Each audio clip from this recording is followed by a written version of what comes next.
행복한 금요일의 시작 아침마당 대구입니다. 한 주간 동안 평안하셨죠? 제법 바람이 선선해지고 있는데요. 이럴 때는 좀 여행을 떠나고 싶다라는 생각 누구나 하게 될 것 같습니다. 그런데요.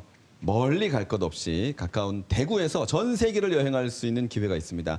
바로 제22회 대구 국제 오페라 축제가 열리기 때문인데요. 이 자리에 계신 우리 장윤정 선생님은 네. 성악가 출신이기 때문에 그쵸. 오페라에 좀 익숙하실 것 같아요.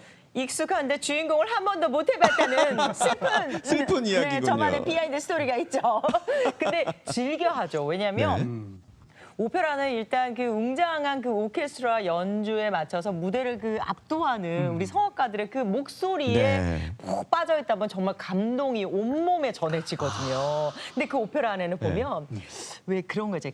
우리 인간의 모든 감정, 슬픔, 기쁨, 행복, 사랑 여기에 또 빠질 수 없는 질투까지 오. 다 담겨 있다 보니까 이 한 편을 보고 나면 이거는 뭐 세계 여행을 떠나서 네. 시간 여행을 떠나는 그런 느낌인 것 같아요. 오늘 하실 말씀이 아주 많으실 것 같아요. 아니 좀 말을 아낄래요. 근데 우리가 돈을 더 내고 그 의자도 흔들리고 바람도 나오는 4D 영화관 가잖아요. 맞아요. 근데 생각해 보면 이 오페라야말로 진정한 4D가 아닐까. 그런 거. 일단 보세요. 그 객석에서도 무대에 있는 배우들의 숨소리가 들려. 그리고 오케스트라의 그 웅장한 연주를 듣다 보면은 심장이 막 두근거리잖아요. 근데 이거는 그 영화관의 화면, 스마트폰의 화면으로는 도저히 대신할 수 없는 진짜 이 자체가 나는 막 대단하다고 생각합니다. 안 그렇습니까? 맞습니다. 그럼 현장에 가서 봐야 되는 거네요. 그러니까요. 알겠습니다. 자, 오늘 아침마당 대구에서는 방금 말씀하셨던 그 감동을 선사할 분들을 모실 텐데요. 먼저 무대 뒤에서 전체를 지휘하시는 예술 감독님부터 무대 위에서 직접 노래하시는 프리마돈나까지 세 분을 모시도록 하겠습니다. 자, 직접 스튜디오에 모시겠습니다. 어서 오십시오. 나와주세요. 환영합니다. 반갑습니다. 아이고, 예, 안녕하십니까. 네, 자리로 모시겠습니다. 네, 어서 오십시오. 감사합니다. 우리 아침마당 대구 시청자 여러분께 직접 인사해 주십시오. 네, 안녕하십니까. 대구 오페라 하우스 관장 정갑균입니다. 네, 환영합니다. 네, 안녕하세요. 메조소프라노 김현진입니다. 지금 짤츠부르크 모차르테움에서 석사 공부를 마치고 최고 연주자 과정을 공부하고 있습니다. 네. 안녕하세요. 대구 오페라 축제 폐막작 오르페오와 에우리디체에서 주인공 오르페오를 맡고 있는 메조소프라노 김정미라고 합니다. 반갑습니다. 네, 환영합니다. 반갑습니다. 먼저 관장님께 좀 질문을 드리겠습니다. 네, 네. 22회째를 맞는 네. 대구 국제 오페라 축제가 예, 어떤 예. 행사인지 먼저 말씀해 주세요. 예, 대구가 가을이면 오페라로 물듭니다. 이제 저희 대구 국제 오페라 축제는 22년의 역사를 지니고 이제는 대한민국을 넘어서 아시아의 최고의 오페라 축제로 자리매김했습니다. 네. 이런 귀한 축제가 가을날 대구에서 진행을 한다라는 것이 참 가슴 벅차고 예. 뿌듯합니다. 예. 어느덧 20년을 넘어서고 있는데, 예. 네. 지금 장면은 어떤 장면인지 잠깐 설명을 해 주실까요? 야외 공연을 저렇게 하는 거죠? 네. 저희들이 프렌치 콘서트 예. 오페라를 위한 붐업을 하기 위한 어떤 다채로운 공연을 하고 있고 네. 저희들의 개막장인 일토르바토르에서 그 유명한 대장간의 합창의 장면이 지금 무대에 나오고 있네요. 예. 이제 아주체나가 화형을 당하는 그런 모습을 지금 실현으로 보여주고 있는 무대에서. 무대였습니다. 그렇습니다. 예. 20년을 좀 넘어서고 있는데 예. 올해 특별히 좀 집중해서 신경 쓰고 있다고 하면 어떤 게 있을까요? 네, 20주년을 맞이할 즈음과 이제 또 성년의 발자취에서 21주년, 22년 그래서 특별히 올해는 두 가지의 어떤 목표를 가졌습니다. 네. 하나는 오페라가 갖고 있는 예술의 최고봉적인 영원 불멸의 가치를 추구하자라는 부분하고요. 이번에는 특별히 또 관객분들에게 오페라가 어렵다라고 편견을 가질 수도 있거든요. 그래서 좀 오페라 중에서도 대중적인 인기를 가지고 있어서 대중성을 좀 올해는 작품의 전체 라인업에 좀 구성을 했습니다. 네. 그 결과 굉장히 많은 성원과 폭발적인 인기가 지금 있습니다. 예. 그래서 이제 두 분을 저희가 모신 이유가 예. 좀 우리가 익숙한 흔히 아는 작품, 특히 이제 피가로의 결혼에 마르첼리나 맞죠? 네. 역할을 하게 되셨고 오르페오와 에우리디체의 오르페오 역할을 하게 되셨는데 어떤 인물인지 짤막하게 좀 귀띔을 해주실 수 있을까요? 네, 제가 맡은 피가로의 결혼에서 마르첼리나 역할은 나이가 좀 있는 귀족 여성입니다. 본인의 열망을 향해 가는 물불을 가리지 않는 그런 강한 여성이기도 하지만 굉장히 인간적인 모습도 있는 그런 유머러스한 캐릭터입니다. 네. 제가 맡은 역은 오르페오 역할이고요. 이제 죽은 아내 에우리디체를 찾아서 저승길도 불사하는 사랑꾼 남편 역할입니다. 남성 역이네요. 네. 오늘 나오신 두 분 다 메조소프라노. 네. 근데 김현지 씨는 이제 여성의 역할을 하시는 거고, 네. 네, 우리 김정민 씨는 남성의 역할인 건데, 이게 보통 그럼 들으시는 분들이 메조소프라노인데 왜 남성 역할을 하는 이럴 수도 있거든요. 네. 그러니까 이 메조소프라노의 음역대가 여성과 남성을 오갈 수 있다 이렇게 좀 설명을 해드리면 시청자들이 좀 이해가 쉬울까 좀 설명을 좀 해주세요. 우리 김정민 씨께서. 네, 제가 먼저 설명을 좀 드리자면 이제 여자 성악가 생각하시면 소프라노 생각 많이들 그렇죠. 하실 거예요. 네. 그리고 이제 소프라노 하면은 이제 막 고음을 내는 이제 세계적인 소프라노 선생님 계시죠. 조수미 선생님처럼 오페라 마술피리에서 뭐 밤의 여왕처럼 극고음을 내는 소프라노들을 생각하시는 네 맞습니다. 정확하시네요. 이해를 돕기 위해서. 네 맞습니다. 정확하신데요. 사실 그런 극고음을 내는 소프라노들을 제외하고 메조 소프라노나 소프라노는 음역대가 거의 비슷하다고 생각하시면 됩니다. 그런데 소프라노와 메조 소프라노 어떻게 구별할 것인가 이렇게 질문을 하신다면 소프라노 같은 경우에는 이제 고음에서 아름다운 본인의 아름다움을 딱 보여주는 거고요. 메조 소프라노는 중저음에서 조금 더 매력적이고 아름다운 소리를 낸다고 생각하시면 될 텐데요. 그래서 그렇기 때문에 조금 맡을 수 있는 역할의 레인지가 넓습니다. 그래서 지금 말씀하신 것처럼 옆에 김현지 선생님 같은 경우에는 그게 굉장히 활력을 불어넣는 감초 역할을 하시는 거고요. 좀 주책맞은 중년의 여성이죠. 네. 그리고 저는 이제 그리스 신화의 남자 역할을 네. 또 맡기도 하고요. 또 어떨 때는 아까 보셨던 일 트로바토레 거기에 그 나와 있던 메조 소프라노처럼 이렇게 극의 분위기를 굉장히 공포스럽게 하는 뭐 점쟁이 뭐 이런 역할을 맡기도 하고 그다음에 많이 아시는 이제 카르멘 네. 집시 역할도 하고요. 그리고 여성스러운 역할도 많이 있습니다. 그 고전 베르테르의 연인 샤를로트 같은 역할도 있고 또 많이 아시는 세빌리아 이발스의 로지나 역할도 메조소프라노 역할이죠. 다양한 역할을 많이 할 수 있습니다. 그렇네요. 메조소프라노가 할 일이 더 많은 거네요, 그죠? 근데 이렇게 또 설명을 들으면 아니 그래서 메조소프라노 소리가 어떻다는 거야. 우리 시청자분들이 네. 궁금할 수 있거든요. 그것도 우리 김현진 씨가 네. 메조소프라노의 그 소리는 이렇습니다라고 살짝만 좀 네. 볼 수 있을까요? 제가 생각했을 때 메조 소프라노의 목소리는 소프라노들보다 조금 더 풍부하고 따뜻한 음색이 있기 때문에 섬세한 감정을 표현하기에 좋거든요. 그래서 소년의 목소리를 표현하기에도 적합합니다. 그래서 피가로의 결혼에 나오는 케루빈의 아리아를 살짝 불러드릴 텐데요. 네. 지금요? 네. 좋아. 네. Voi che sapete che cosa è amor, donne vedete solo nel cor, donne vedete solo nel cor. 와. 아니 이 아침에 저렇게 맑고 고운 목소리가 나온다고요. 이래서 포디라 그러셨나 봐요, 우리 김쌤이. 이게 모든 게 다 느껴지잖아. 약간 놀랐어요, 전율이 지금. 쫙 오잖아. 이게 바로 메조소프라노의 진정한 소리다. 이렇게 우리가 좀 이해를 해야 될 것 같아요. 굉장히 진짜. 고음 같은데 저 느낌. 네, 그런 목소리도 함께 내지만 네. 또 강한 저음을 내기도 하거든요. 카플레티 몬테키에 나오는 로메오라는 캐릭터가 또 자기의 사랑을 갈취하기 위해서 부르는 아리아 중에 또 저음 부분이 한 부분이 있는데 한번 불러볼까요? 조금 더 느껴볼 수 있어요? 오, 예, 좋아요. 저음을 예시로 들어서 네. 고라 이런 식으로 오. 저음도 내면서 방금 그 음은 거의 남성 음역대 같아요. 이야. 너무 좋다. 그러니까요. 근데 들으면 참 좋은데 아직까지도 이 오페라에 대해서 선입견 가진 분들이 참 많거든요. 네. 가면 언제 박수 쳐야 되는지 그리고 작품 이름도 주인공 뭐 등장인물 이름도 다 길고 어려워.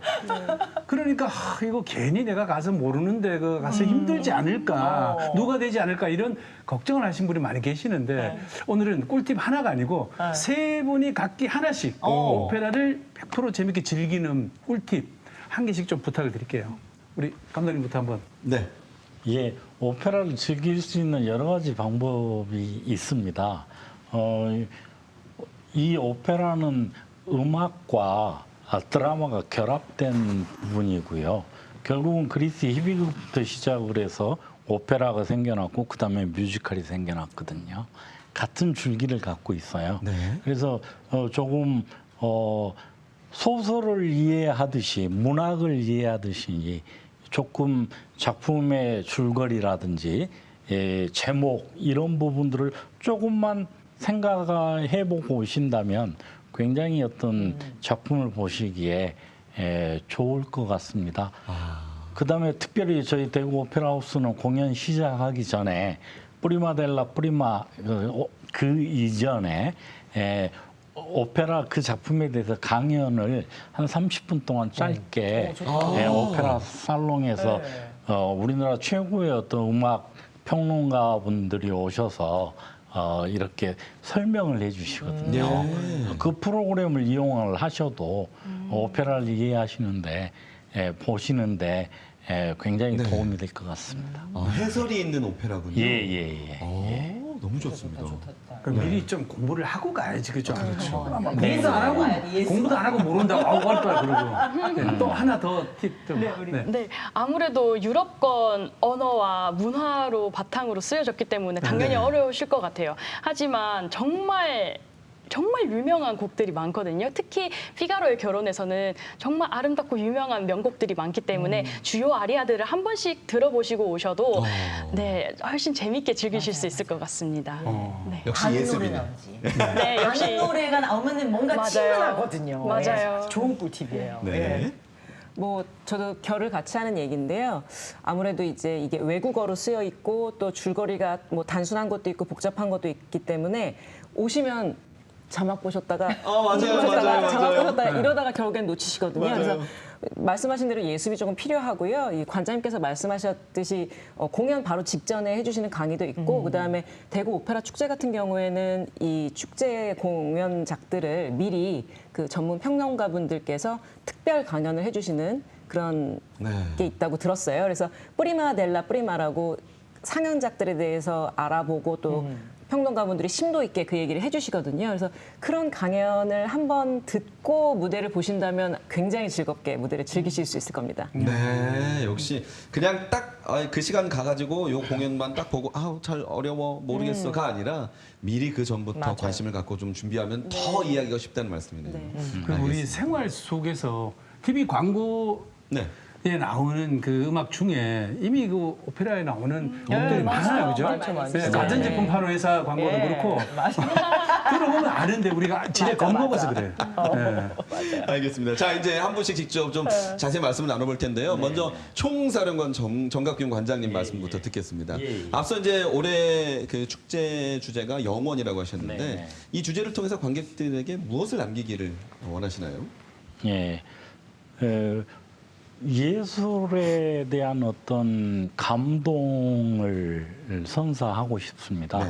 예술 장르는 굉장히 큰 감동으로 관객들의 마음을 변화시키고 움직이거든요. 그래서 모두가 이야기를 하기를 그 도시의 그 나라의 문화예술의 척도의 기준은 오페라 극장에 있다라는 이야기를 합니다. 그래서 오페라를 보면 그 도시의 그 나라의 문화예술의 수준을 알 수가 있다라는 어떤 그런 말들이 통용되는 이야기들이거든요.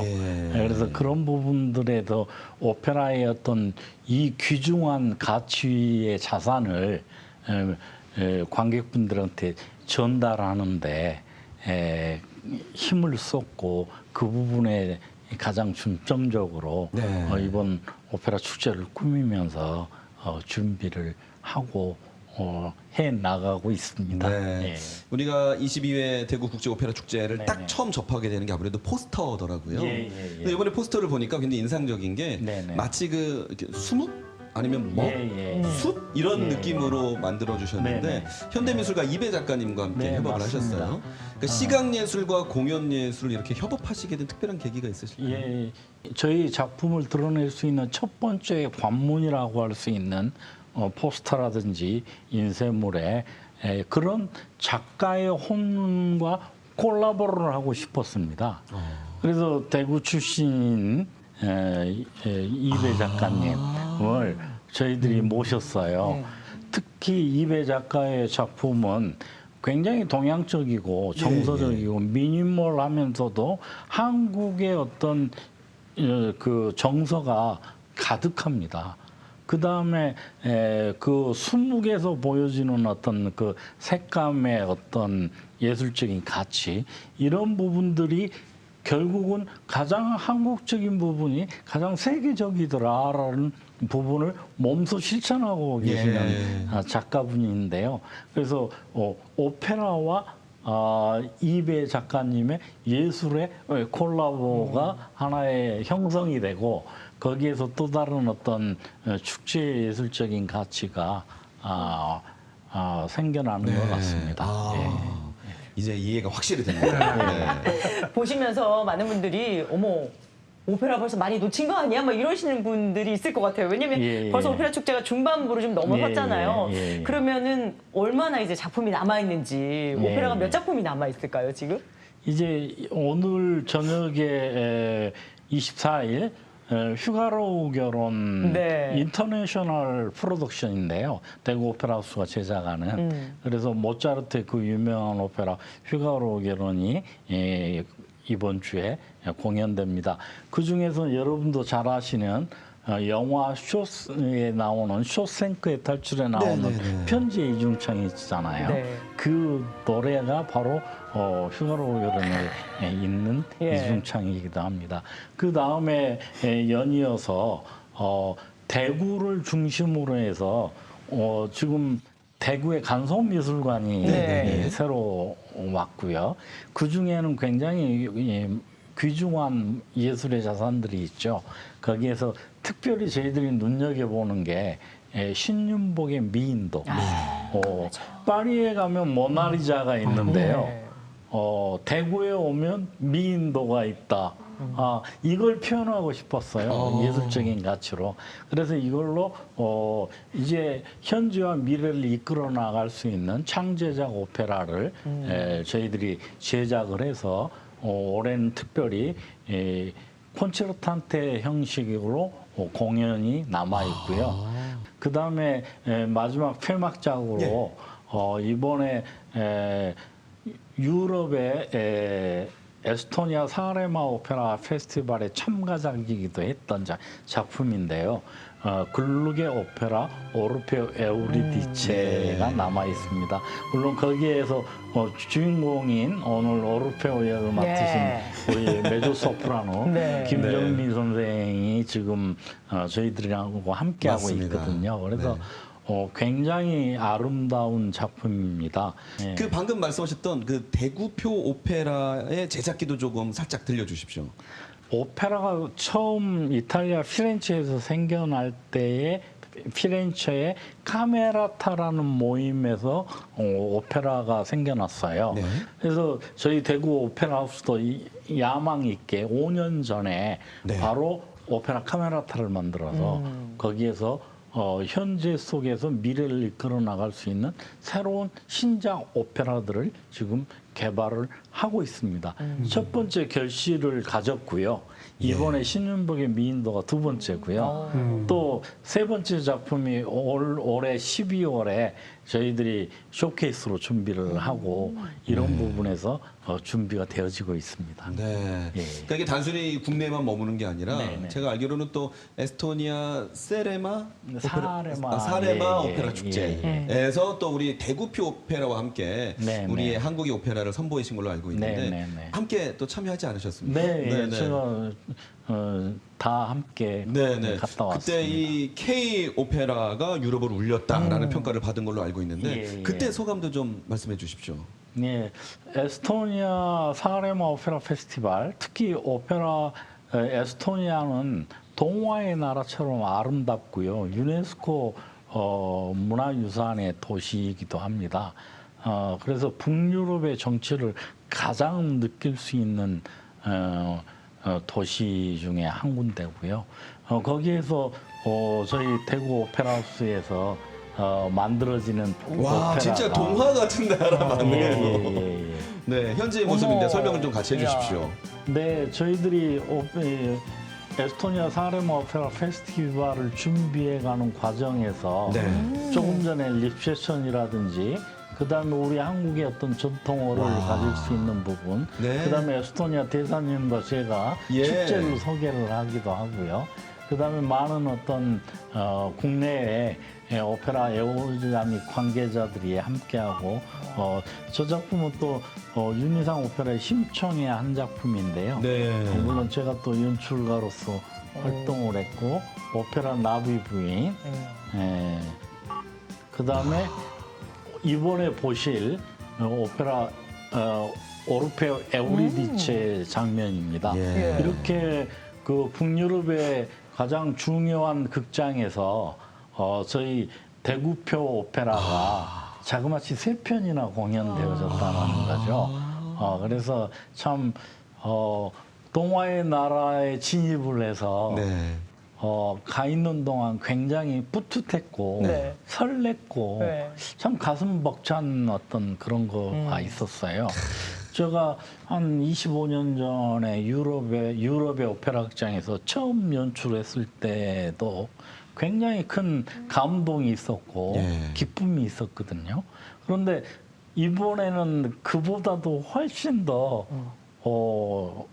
큰 무언가가 있었습니다.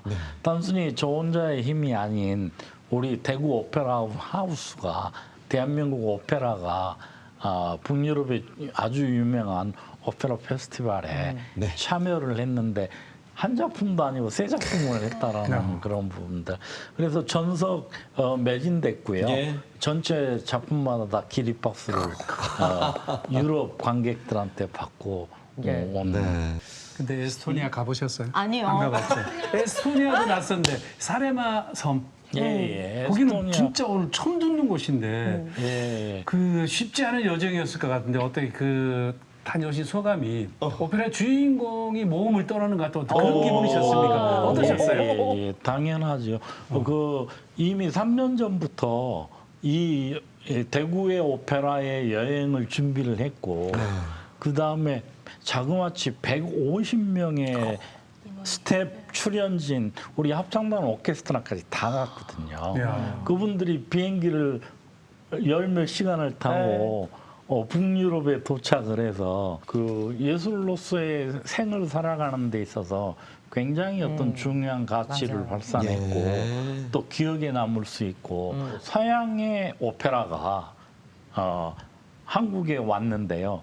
이제는 한국의 오페라가 저희들이 준비한 오페라가 서양의 관객을 향하고 서양의 관객들에게 오페라의 감동을 선사할 수 있는 위치까지 저희들이 올라왔다라는 것에 대해서 큰 자부심과 감격이 있습니다. 근데 자꾸 얘기를 듣다 보면은 네. 마치 러브 스토리를 듣는 느낌이 들 정도로 너무나 작품들을 보는 마음이 엄청 다르신데 그동안 그러면은 연출하신 게 한 몇 작품 정도 되세요?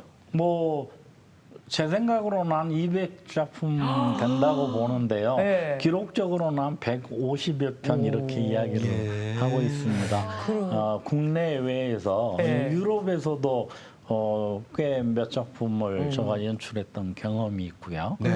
그 다음에 네. 오페라뿐만 아니라 창극을 그렇죠. 통해서도 제가 예. 연출가로서 한 30여 년 예, 일을 예, 예. 해왔었죠. 예. 그러면은 그 뭐 150편에서 뭐 200편 예, 그 예. 연출을 하는 동안에 만난 배우들의 수는 또 엄청날 어마어마하겠네요. 거잖아요. 예, 예. 근데 그렇게 이제 배우들과의 작업을 해 오시면서 관장님이 생각할 때 가장 중요하게 여겨지는 배우의 자질이라고 어머나. 하면은 뭘까요? 뭐 두 분이 계시면 어머나 갑자기 이 자리에서 부담스럽게. 가장 중요하게 여기는 배우의 자질.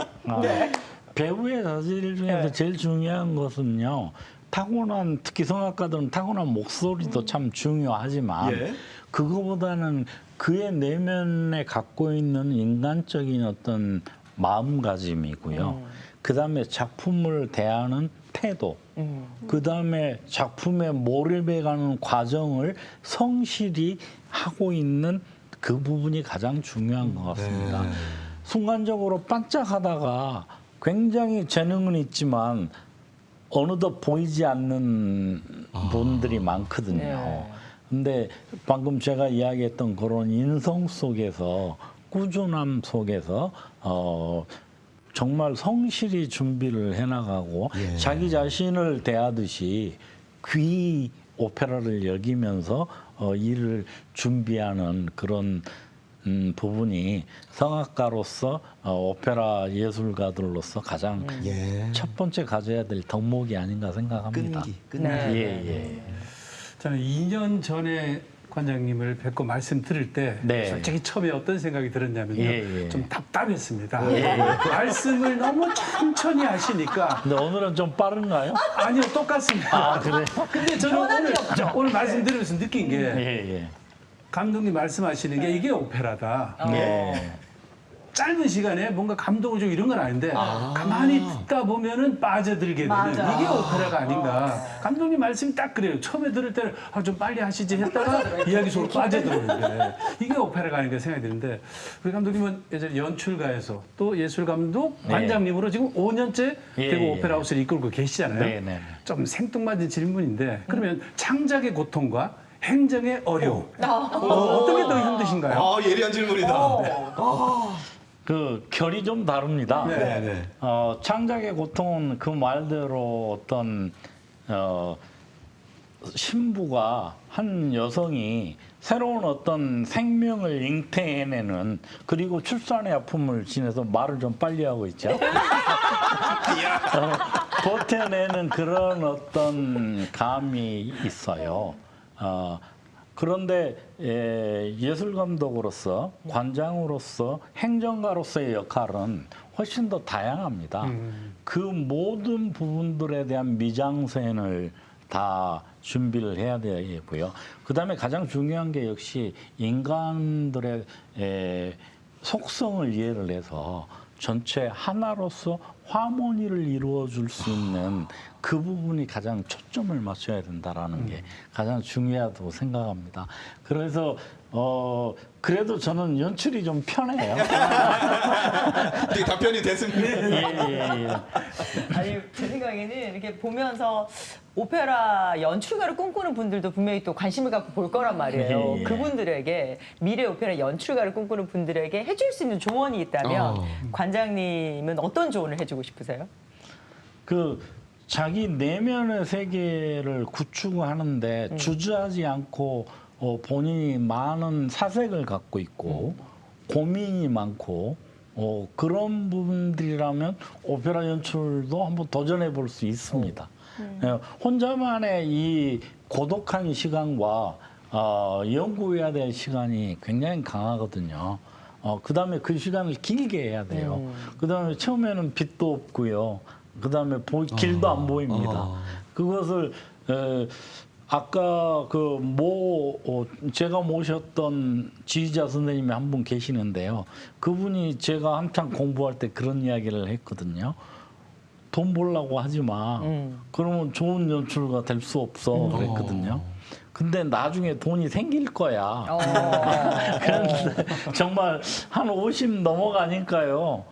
정말 이제 돈도 좀 생기고요. 뭐 그런 부분들의 어떤 부분이 있습니다. 그래서 연출가는 상당히 고독한 직업이고 자기 내면의 어떤 탐구와 항상 늘 생각해야 되고 고통스러운 부분들을 즐길 수 있으면 해야 즐겨라. 된다. 사색을 즐기고 예, 예. 고독을 즐겨라. 예. 인간 군상을 탐구하면서 예, 그 예. 안에까지 들어가야 되는 네, 연출가의 예. 고뇌의 모습을 우리가 엿볼 수 있었습니다. 예. 네. 자, 이제 말씀 잘 들었고요. 네. 이제는 이제 곧 네. 무대에 올라가신 피가로의 결혼에서 마르첼리나 역할을 맡으신 우리 김현진 님의 말씀을 좀 들어볼 텐데 그 마르첼리나 앞에 수식어를 보면 나이든 가정부라고 소개를 한단 말이에요. 근데 굉장히 지금 젊으신데 그러니까. 그러면 김현진 님이 이 표현하는 마르첼리라는 젊은 마르첼리나인지 아니면 나이든 가정부를 연기하시는 건지 궁금해지네요. 네, 제가 연기할 마르첼리나는 아무래도 제가 아무리 분장을 해도 조금 어린 티가 날 것 같아요. 하지만 역할 자체는 이미 나이 같은 네. 귀족 여성이고요.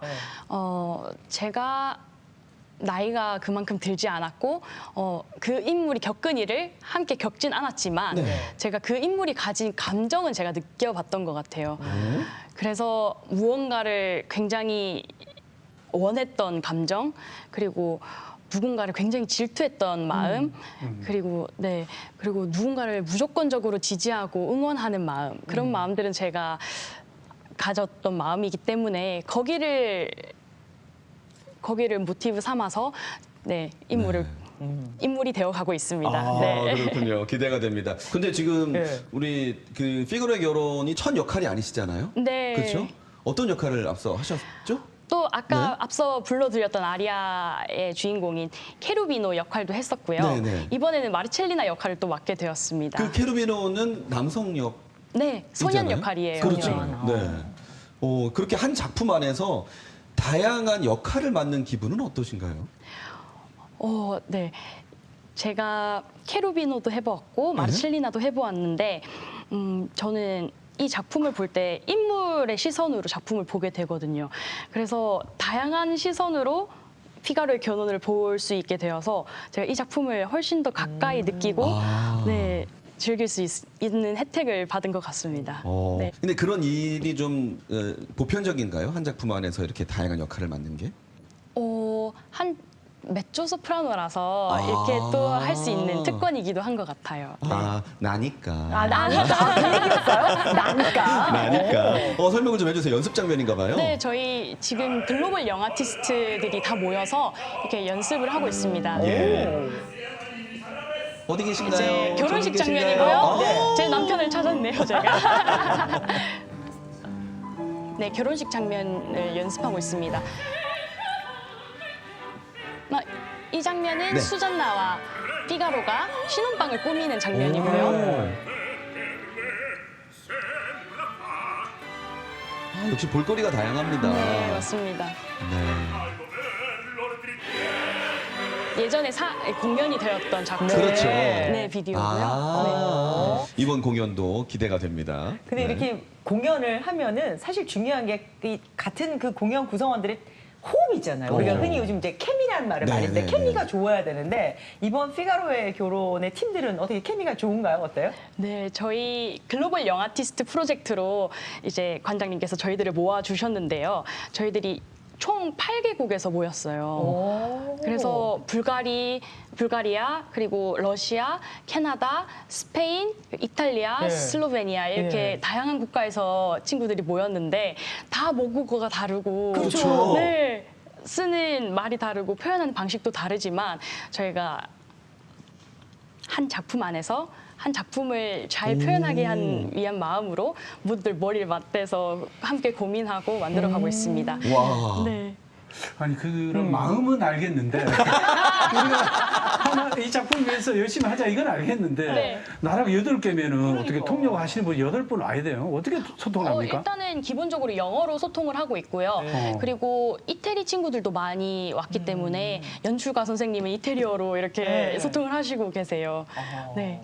그리고 음악이라는 한 작품 안에서 같이 느끼는 감정이 비슷하기 때문에 같이 잘 흘러가서 저도 어떻게 이렇게 케미가 잘 맞고 네 이렇게 짧은 시간 안에 만들어갈 수 있는지 놀라울 정도입니다. 네. 그 말 좀 잘 안 듣는 그 친구들 있을 것 같은데 어디에서 온 친구들이 좀 말을 잘 안 듣습니까? 그러면 무다들이 좀 데리고 가서 똑바로 공부해라 이렇게 경고를 주기도 하고 네, 재밌게 지내고 있습니다. 아우, 듣기만 해도 분위기 좋을 것 같아요. 그러니까. 만국 공통어는 소리죠. 뭐. 맞습니다. 소리, 네. 음악 이게 바로 만국 공통어죠. 예. 글로벌 영 아티스트 프로젝트요? 네. 8개국.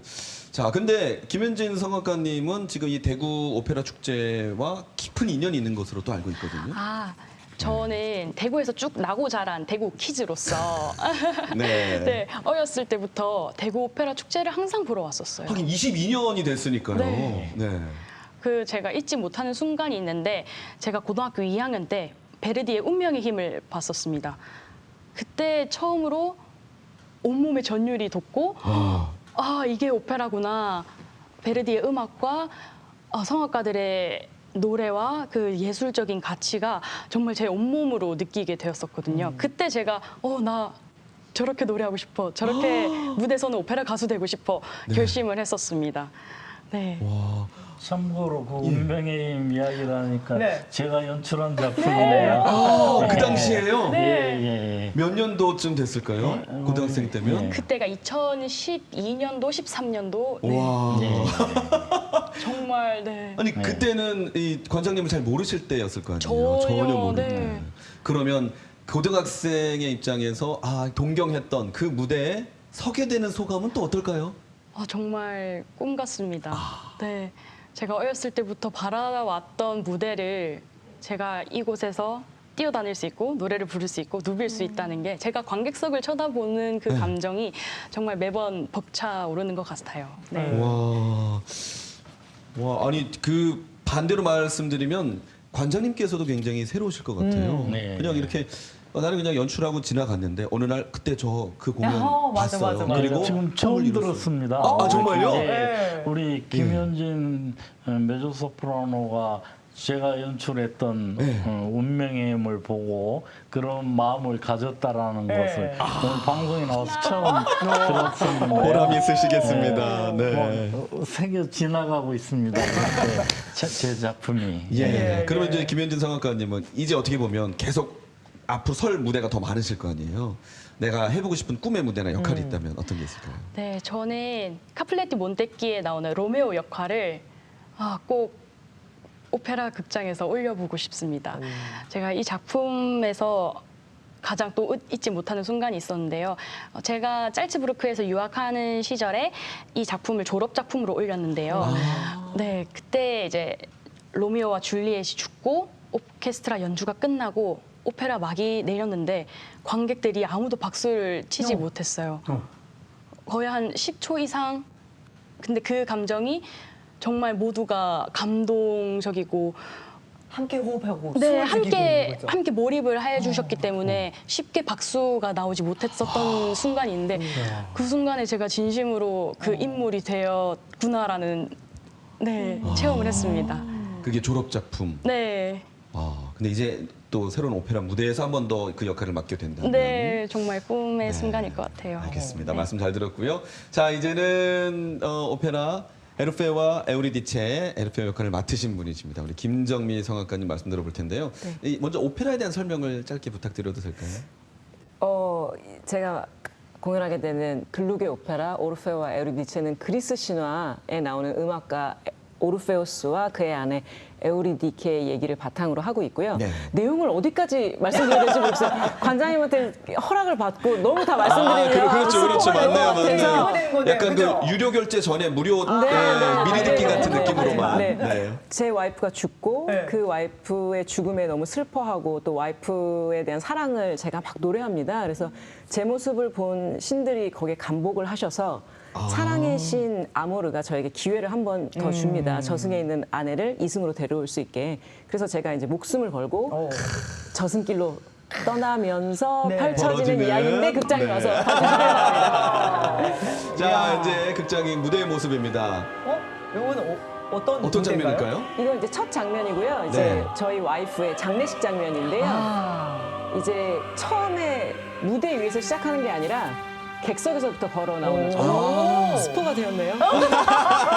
이건 이제 제가 저승으로 가고 있는 장면입니다. 야, 진짜 무용수분들께서 굉장히 분위기를 살려주시는 그런 것 같아요, 진짜. 네. 안 가봤지만 우리가 저승을. 네, 무대에 서 느낌이. 있으면 좀 진짜 공포감이 느껴질 정도로 와. 무용수분들이랑 이제 또 합창단 분들께서 분위기가 확 달라졌어요. 네, 이제는 이제 지옥 문을 열고 또 이제 와이프를 찾아서 다른 곳으로 이동을 했습니다. 그리고 이제 와이프를 만났어요. 오, 드디어.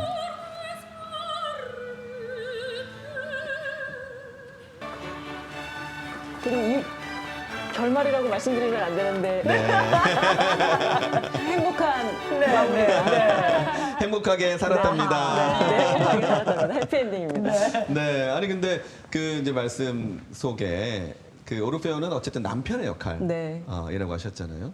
그러면 그 사랑하는 아내를 구하기 위해서 지옥까지 가는 그 남편의 심정을 어떻게 탐구하고 표현하실 계획이세요?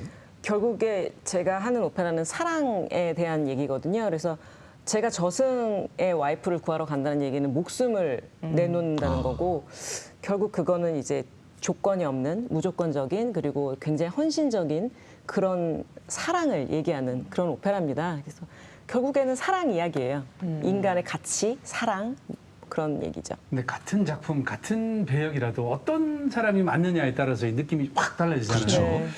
우리 김정민님께서는 그 관객들에게 어떤 메시지, 어떤 울림을 주는 연기를 하시고 싶으신지.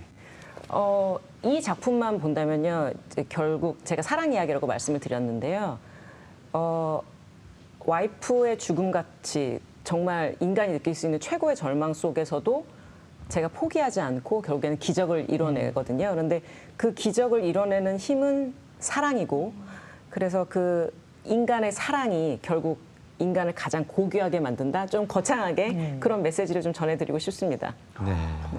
궁금하다.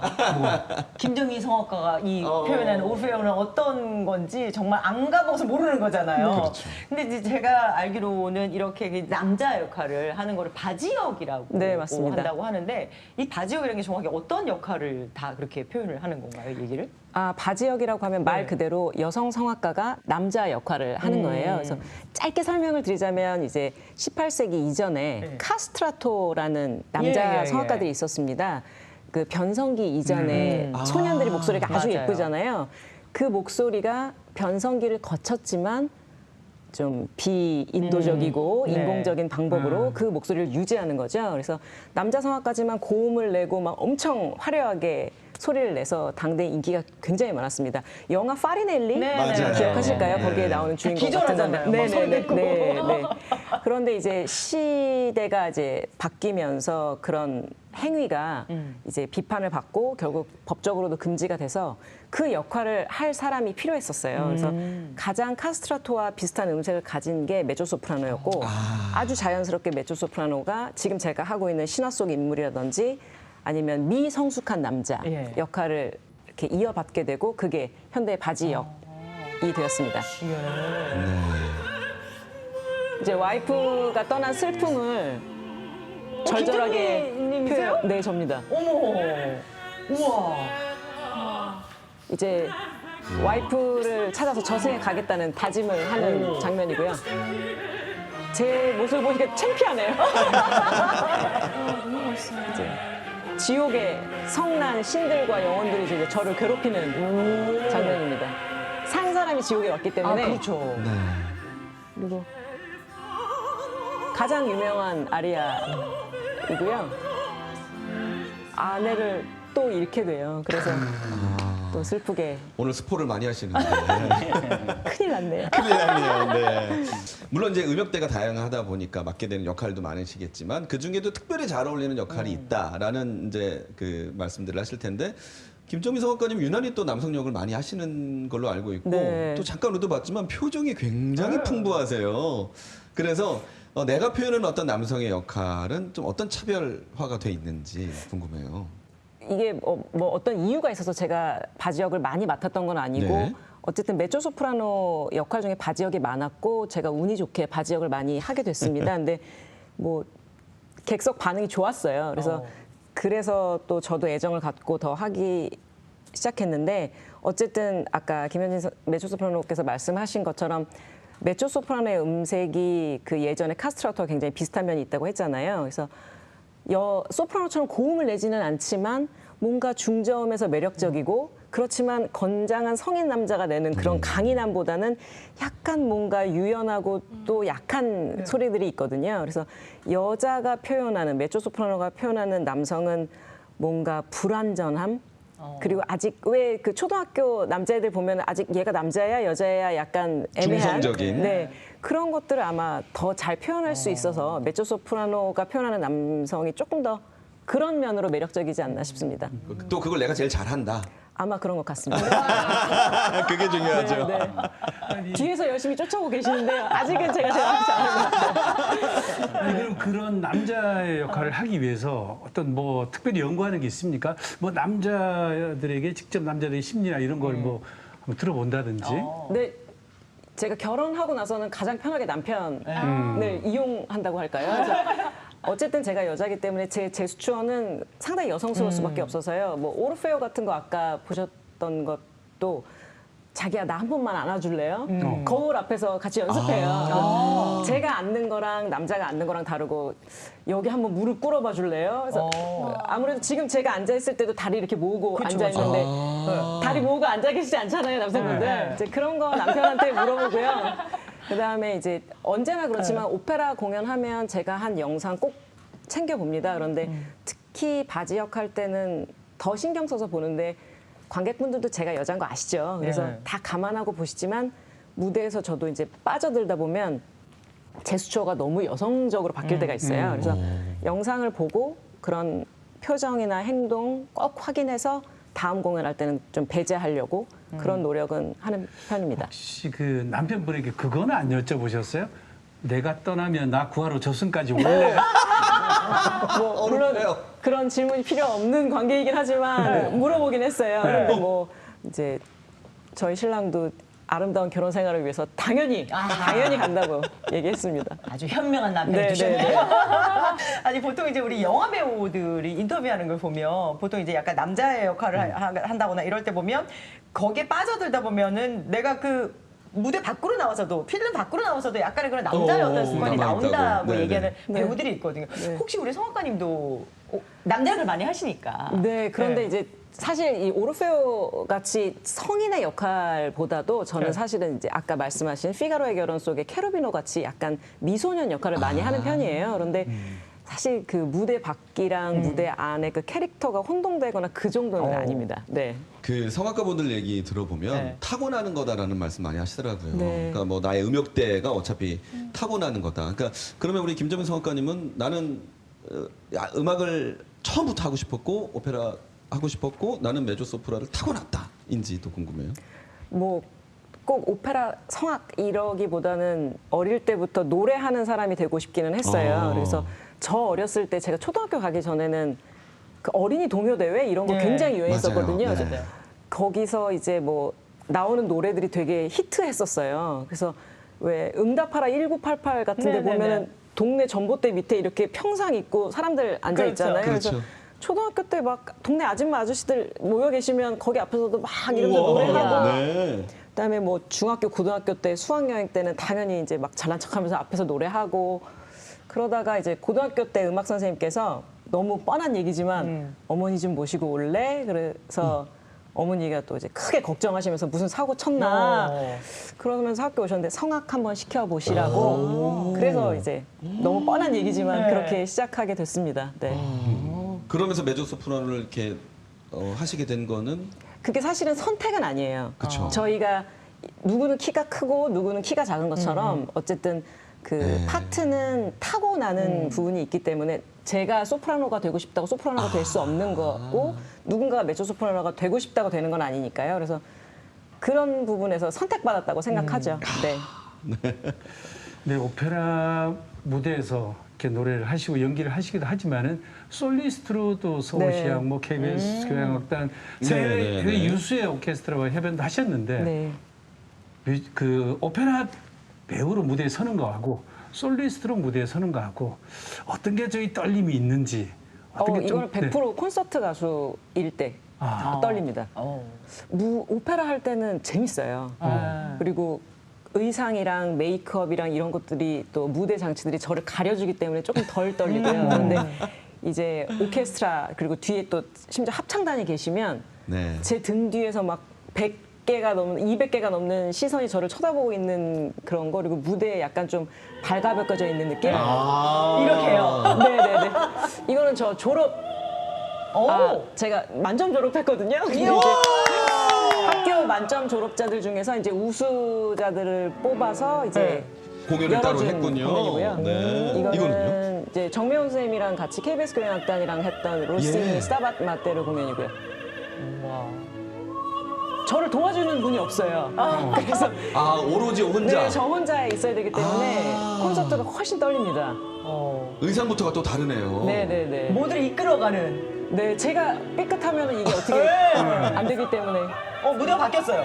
이거는 매년 12월에 하는 나인 심포니였고 이거는 이제 모차르트 공연이었습니다.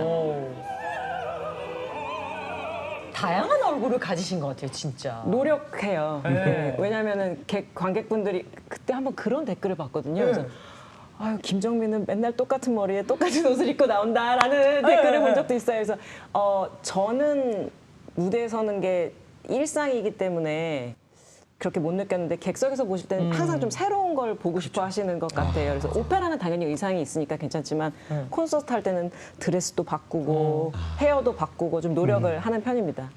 그럼 어떻습니까? 해외 관객들, 한국 관객들, 그리고 그 중에서도 특히 대구에서 만나는 관객들의 어떤 좀 특징이 있을까요? 국내가 극장이 커요. 네, 극장 물론 해외에도 큰 극장들이 있지만 대부분의 유럽의 극장보다 무대도 크고 객석도 넓고요. 그다음에 객석과 무대의 거리가 좀 멀어요. 한국이. 우리나라 멀어요? 네, 그래서 한국에 왔을 때 좀 너무 멀다. 내 소리가 들릴까? 막 이런 걱정했거든요. 그런데 거리랑은 무관하게 한국 관객분들 굉장히 적극적이세요. 호응도 잘 해주시고 그다음에 이제 10년 넘게 있다 보니까 점점 더 음악을 다 알고 오시고 그다음에 들을 준비가 돼 계시거든요. 특히 대구 관객분들 제가 오페라 대구에서 몇 번 해봤지만 오페라에 대한 사랑이 느껴진다고 할까요? 이 관객분들이랑 인터랙션이 굉장히 좋아요.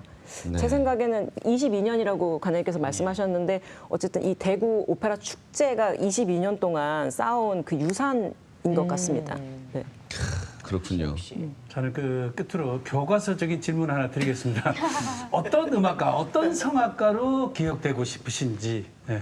그게 참 100% 관객분들이 기억해 주시는 거라서 제가 어떻게 감히 말씀을 못 드리겠지만 아까 영상 볼 때 참 너무 다른 사람 같아요라고 해주셨어요. 그래서 그 말씀이 참 감사하거든요. 그래서 항상 다른 모습 보여드리고 싶고 그다음에 김정미 오르페오만 할 줄 알았는데 캐로비너도 하네 이것도 하네 그렇게 좀 새로운 걸 잘 많이 도전하는 사람 그리고 무대에서 안 무너지네 뭐 그런 사람 제 자신이 굉장히 좀 제 자신한테 엄격하려고 노력하거든요.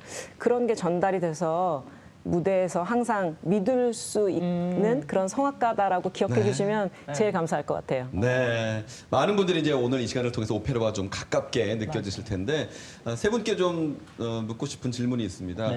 왜 이 시기에 꼭 이 대구 경북 지역 시민들이 대구 오페라 축제를 즐겨야 되는지 사실 지역은 뭐 문화의 불모지다라는 얘기를 많이 하는데 저는 아주 좋은 기회가 될 수 있다고 생각을 하거든요. 먼저 관장님부터 설명해 주십시오. 얼마 전에 모 정치관님이 저한테 그런 이야기를 했어요. 대구의 모든 것에서 대한민국에서 가장 1등을 하고 있는 게 뭔가, 그다음에 앞으로 발전할 수 있는 가치가 있는 게 뭔가를 찾았대요. 그래도 보니까 오페라하고 대구 오페라 하우스였대요. 아주 역량 있는 그 정치가분인데요. 그래서 특별히 저한테 저녁을 함께 하자. 그래서 본인이 생각한 부분들을 저한테 말씀을 해주시면서 바로 이 이야기를 했어요. 이제는 대구하면 오페라고 대구를 대표할 수 있는 게 옛날에 대구 사과, 뭐 대구의 어떤 섬유. 물론 저희 대구 오페라 하우스가 제일 모직 터에 지금 자리를 하고 있다시피.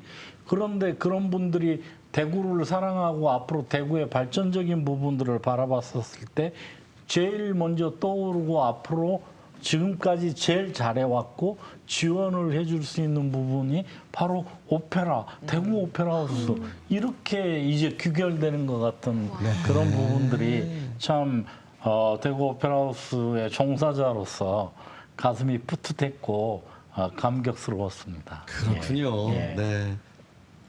네, 저는 아름다운 예술은 저희들의 시야를 넓혀주고 더 많은 것을 느끼게 해준다고 생각을 합니다. 그래서 여러분들이 최고의 예술인 오페라를 보러 오셔서 네, 이번 아름다운 가을을 더 만끽하셨으면 좋겠습니다. 종합 예술이군요. 네, 그렇습니다. 기대하겠습니다. 네.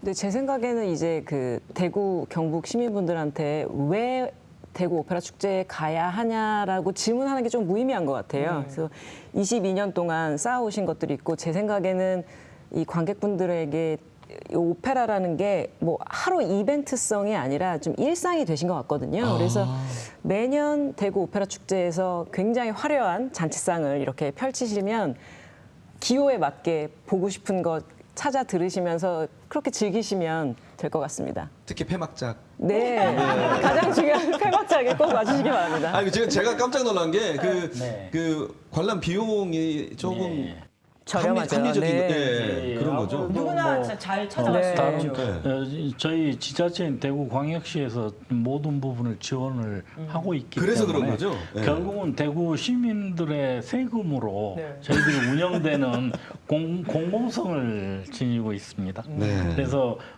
막 터무니없이 티켓값이 비싸다거나 그러지 않습니다. 그러니까요. 그래서 한 가족이 오셔도 부담 없을 정도의 맞습니다. 부분에서 공연장을 저희 대구 오페라하우스를 찾아주실 수 있고 오페라를 감상하실 수 있습니다. 알겠습니다. 예. 자 이제 오페라 축제 이후에 또 어떤 계획을 갖고 계시는지 끝으로 말씀해 주세요. 네, 이제 그 대구 국제 오페라 축제가 끝나면 저희들은 명실공히 또 한 발짝 더 나갈 수 있는 어떤 준비를 해 나가고 있습니다. 올해 내년이 한일중 문화교류의 해고 이제 정치, 문화 모든 부분에서 서로 경쟁을 하거든요.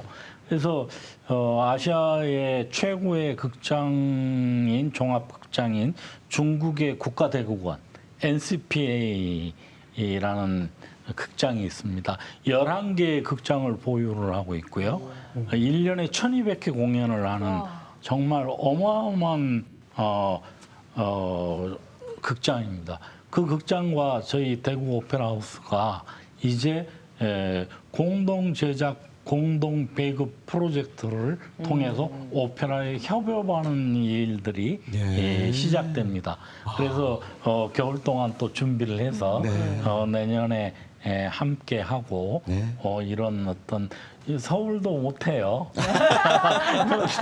그래서 그만큼 우리 대구 오페라 하우스가 이제 아시아를 대표하는 오페라 극장으로서 자리매김되고 있다는 것에 대해서 참 기쁩니다. 알겠습니다. 네. 네. 자 어떤 계획 갖고 계십니까?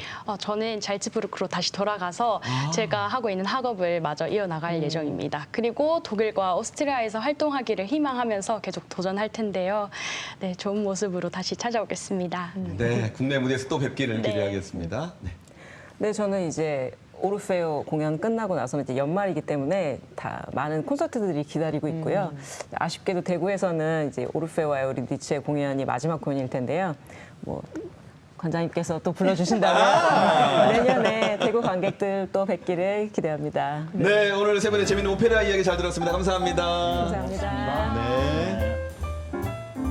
자, 대구 경북의 가을은 이렇게 아름다운 선율로 익어가고 있습니다. 오늘 저녁이라도 아니면 주말에라도 여러분 이 대구 오페라 축제를 찾으신다면 노래와 이야기 또 아름다운 선율의 시간이 여러분들 기억 속에 오래 영원히 남을 것이라 생각합니다. 오늘 아침마당 대구 저희가 준비한 소식은 여기까지고요. 다음 주 금요일 아침에 다시 찾아뵙겠습니다. 안녕히 계십시오.